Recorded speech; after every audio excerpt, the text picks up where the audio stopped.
विचार जब उद्देश्य, संकल्प और इच्छा से मिल जाए तब वे बहुत शक्तिशाली बन जाते हैं। ऐसे ही विचार को एडविन सी बार्नेस ने सच होते देखा। उसका विचार कोई साधारण विचार नहीं था। बार्नेस मिडवेस्ट से एक युवा व्यक्ति था जिसका सपना था कि वो great inventor Thomas Alva Edison का बिजनेस पार्टनर बने। उसकी ये इच्छा बहुत ही प्रबल थी। बार्नेस की इच्छा थी कि वो एडिसन के साथ काम करे, ना कि उसके लिए। जब ये विचार बार्नेस के दिमाग में आया तब वह इस हालत में नहीं था कि इस विचार पर कार्य कर सके, क्योंकि उसके सामने बहुत सी समस्याएं थी। पहली तो यह थी कि वो मिस्टर एडिसन को जानता नहीं था। इसके अलावा उसके पास इतने पैसे नहीं थे कि वो ऑरेंज न्यू जर्सी जाने के लिए ट्रेन की टिकट खरीद सके, और उसके पास कोई तकनीकी कौशल नहीं था। उसके पास कोई टेक्निकल स्किल नहीं थी। लेकिन ये बाधाएं बार्नेस को एडिसन की प्रसिद्ध लेबोरेटरी जो वेस्ट ऑरेंज न्यू जर्सी में थी वहां तक पहुंचने से रोक नहीं सकी। बार्नेस अपना उद्देश्य पाने के लिए पूरा निश्चित था और उसकी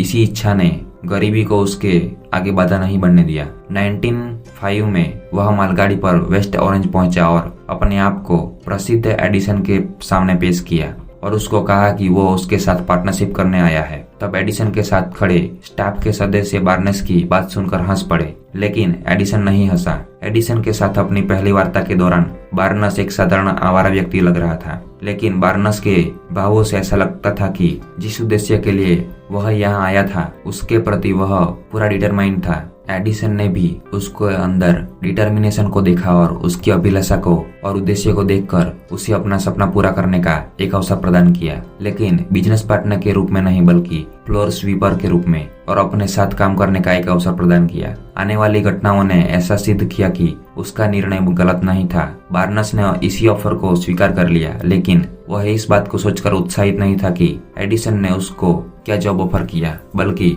वो इसे अपने उद्देश्य को पूरा करने की दिशा में एक कदम मानता था। और वह जानता था कि इस ऑफर को स्वीकार करने के बाद उसे एडिसन से काफी कुछ सीखने और उसके विचार जानने का अवसर मिलेगा। उसके मन में एक निश्चित लक्ष्य था कि उसे एडिसन का बिजनेस पार्टनर बनना ही है, और ऐसा वह पाकर रहेगा, चाहे इसके लिए पूरा जीवन ही क्यों न लग जाए। यह उसके निश्चय, उसकी जिद, उसकी इच्छा का ही परिणाम था कि जिस अवसर की तलाश में वह वहां गया था, करीब 2 साल एडिसन के लिए काम करने के बाद उसे एक स्वर्ण अवसर मिला और इस मौके का वह पूरी तरह लाभ उठाना चाहता था। जब अवसर आया तो वह दूसरे तरीके से आया और दूसरी दिशा से आया, जिसकी बार्नेस ने आशा नहीं की थी। कई सालों की तैयारी के बाद इन्वेंटर एडिसन अपने एडिसन डिक्टेटिंग मशीन को कमर्शियलाइज करना चाहते थे। एडिसन डिक्टेटिंग मशीन एक रिकॉर्डर है जो ह्यूमन वॉइस को रिकॉर्ड करने के लिए डिजाइन किया गया है। उसके सेल्समैन इसी मशीन को लेकर उत्साहित नहीं थे। उनका मानना था कि इस मशीन को बेचने के लिए अधिक एफर्ट्स की जरूरत होगी। उनको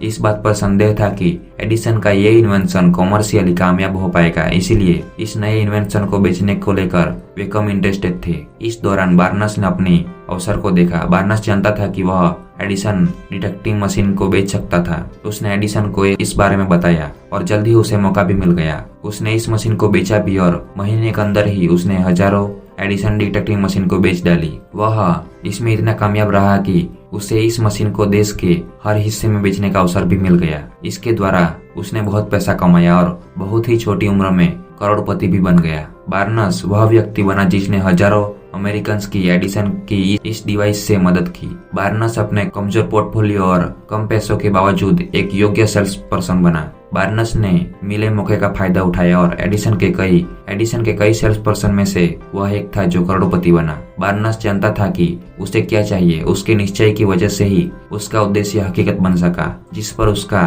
फोकस था। नेपोलियन हिल ने बार्नेस के बारे में लिखा है, उसने यह सिद्ध किया कि वन में really think and grow rich. अगर आप में विश्वास हो तो आप कुछ भी पा सकते हो। बार्नेस ने कभी अटूट विश्वास, इच्छा और निश्चित उद्देश्य ने उसको वो सब दिलाया जिसकी उसने कल्पना की थी। सो फ्रेंड्स, मिलते हैं किसी और वीडियो में। तब तक के लिए thanks for watching this video.